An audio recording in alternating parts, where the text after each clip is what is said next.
Hey y'all, I'm Carolina Tony. Today I am near Cherokee, North Carolina at the Mountain Farm Museum. Right behind me is the Davis home. This has been moved from its original location and set up on a farm so we can get an idea of what the early 1900s looked like to the typical mountain family. And I want you to come with me and we'll get started. But right after this station identification.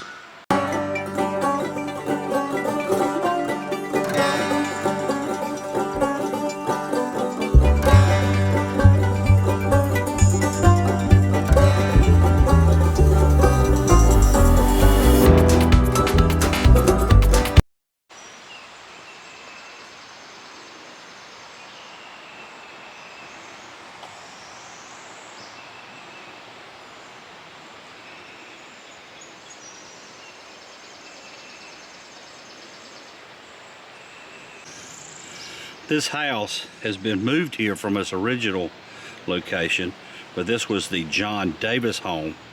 John Davis spent 2 years building this house near Deep Creek, North Carolina. It was completed around 1900. These are split chestnut logs. And there is a picture of the Davis family.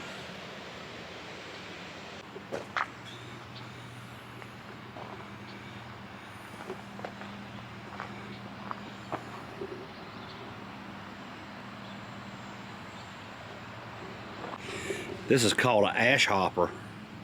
Ash hoppers, they were used to produce lye for making soap.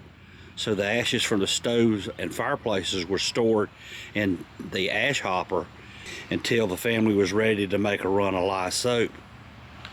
Water was poured through the ashes to leach out the alkali in the ashes, and the liquid collected was lye.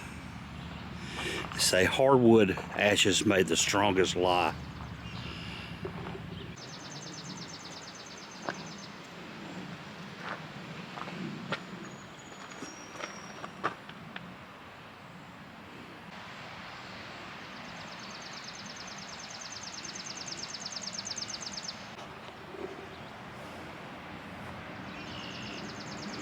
Here is the chicken coop.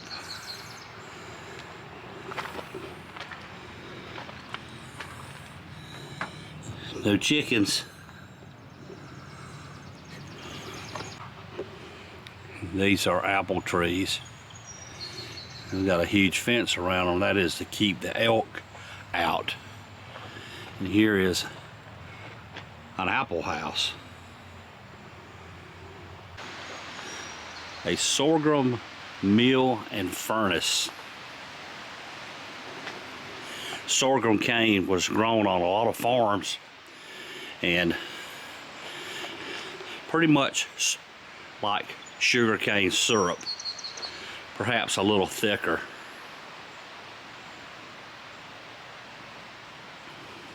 Most of the buildings on this farm all have to do with food. Other than the house, all the buildings were related to food, because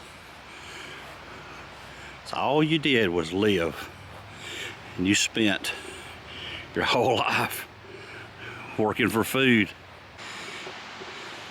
Of course, we lived in the house, but all of our other buildings were food. The press, sugarcane or sorghum press, as well as the sorghum mill, the apple house, the chicken coop, the meat house, and a corn crib.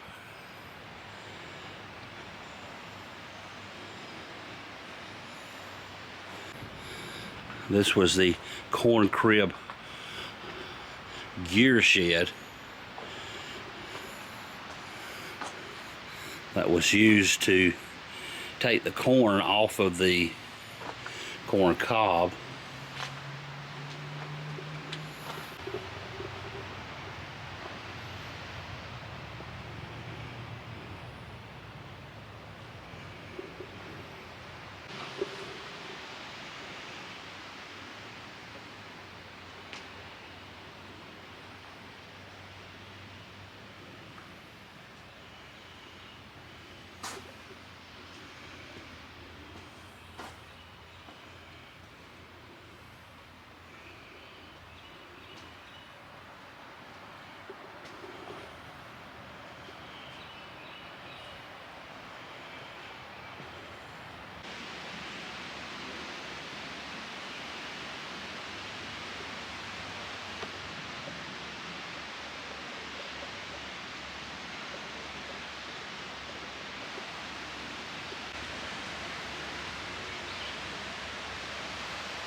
This is called a spring house.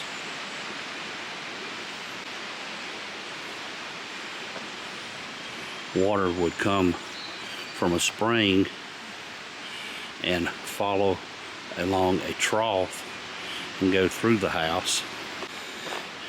The fresh water would flow through a trough into the spring house, and inside the spring house there would be open barrels where they could store milk and other items that they would want to keep cool, sort of like a refrigerator.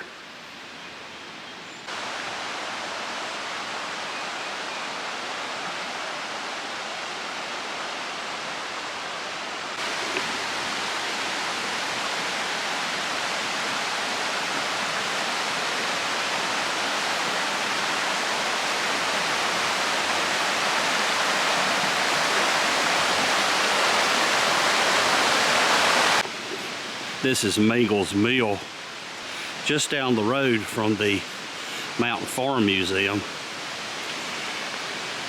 In those days, you had to have somewhere to grind their corn to make grits and cornmeal. Hello. Hey there. How are you doing? Good.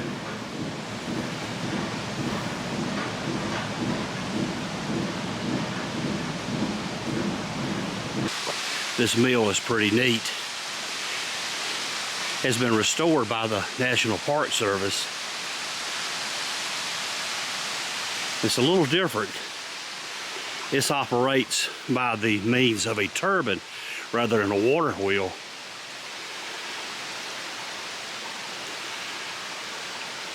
A trough takes water in from uphill of the creek and flows downhill through the trough. And you see it's got a lot of leaks in it, and it goes to the high part of the mill, and water pours from the trough into a tall column. And because of the height and the gravity, it turns a turbine down below. The water comes through this column that's made of wood. And because of the force of it, it goes through the pipe. And there is the turbine itself. You see the force of that water is turning that water. It's turning the turbine, and turning that shaft that operates the whole mill. Well, I hope you have enjoyed our visit to the Smoky Mountain Farm Village and Mingles Mill. I've actually done a video here at Mingles Mill before. You can find it in my playlist under Old Mills. Again, I want to thank you for joining me. If you enjoyed this video, be sure to give me a big old thumbs up. Be sure to tell your family and friends and share this channel. Until next time, y'all have a good day.